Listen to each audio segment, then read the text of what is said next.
Today, more than half the world's population lives in cities, and the number of people moving to cities is increasing daily.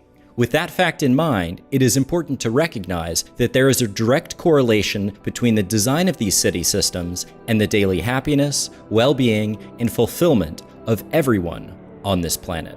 Humankind will continue to make cities, and it is extremely important to design these city systems in an intelligent manner with our mutual global fulfillment in mind. Cities, in community, are designed to function sustainably for our fulfillment. They are openly shaped and updated by us based upon our evolving understandings of how we are most naturally fulfilled. To the best of our understandings and abilities, community-based cities are designed to incorporate elements from and otherwise reflect the natural environment of our species. These community-type cities are created in harmony with nature and our larger habitat to obtain the highest possible standard of living for everyone. In order to accomplish this, their designs are coherently integrated into and formed from our unified community information model. It is their well-thought-out and intentional social design that allows individuals therein to decide their own lifestyles and personal preferences. The vast majority of the community's population would live in these continuously updated, pollution-free, energy-efficient, and self-sustaining cities. These cities emphasize safety, simplicity of construction, and efficiency in modification.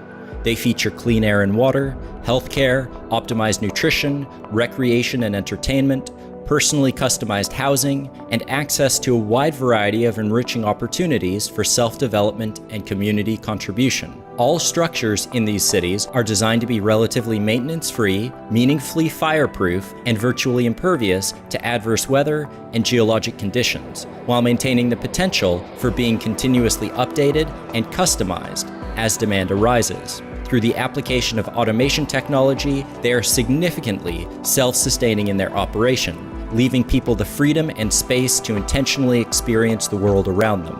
And for those of us that don't want to live in these cities, there are standalone modular homes that can be easily built anywhere, even on the sea, and are mostly self-sustaining.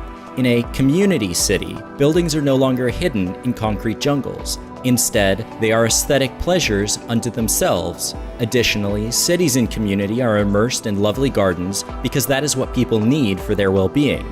Instead of having parks, the whole city is a park. Enjoyable sites and activities and growth opportunities are built into the environment. We design our cities to meet human needs, and hence our cities do not have the social and ecological problems that are prevalent in cities in modern society due to their poorly thought out designs. Our cities are simple in their design, elegant in their appearance, and efficient in their operation. When cities are hugely complex, poorly thought out, and inelegant, then they are not likely to operate well for humanity. A city that operates for our fulfillment has to be efficient. An inefficient one would have a difficult time evolving and would likely self-destruct under the weight of its own needs. Through the use of a common information model, cities in community are quick to plan, easy to assemble and disassemble, efficient to maintain, aesthetic in appearance, and highly durable. They are designed so that they can be disassembled as easily as they were assembled. Construction techniques for this type of living system would be vastly different than those employed in modern society. Most of the elements that comprise the structure of these cities are interchangeable, interlocking, and modular. Our approach envisions, at least in part, assembling entire cities by standardizing basic structural elements, some of which are prefabricated in automated plants and assembled on site. Prefabrication, printing, extrusion, and self-erecting structures ensure an optimized construction process. Here, we recognize that it is easier, less problematic, and more efficient to build newer cities from the ground up than to attempt to update, restore, and reconfigure old ones. While some people advocate the adaptation of existing cities to community, these efforts fall far short of our capabilities and are not likely a feasible option for most cities, due to their layout and also seriously complex issues with ownership and jurisdiction. Modifying outmoded cities does not go far enough and will simply delay, or worse, obscure, the appearance of their structural problems, and hence their inevitable negative social and ecological consequences. Today, we can re-architect and construct cities toward our fulfillment in ways and with speeds that were unimaginable 20, 50, or 100 years ago.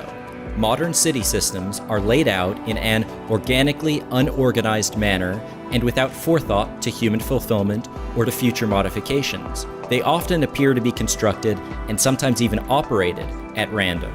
Of course, their operation isn't entirely random. It is based upon bureaucratic and market-incentivized logic, which only makes their functioning appear random. In these cities, facilities such as hospitals, shops, schools, workspaces, and playgrounds are often not easily accessible, and getting to them can be a less than pleasant experience.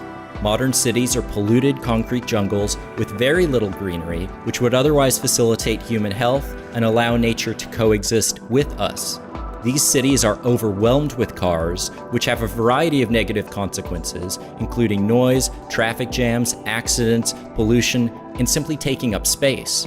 Most modern cities have an abundance of poverty-stricken families. In fact, they have become centers of poverty. Nearly everywhere you go, there is maintenance or the necessity for maintenance.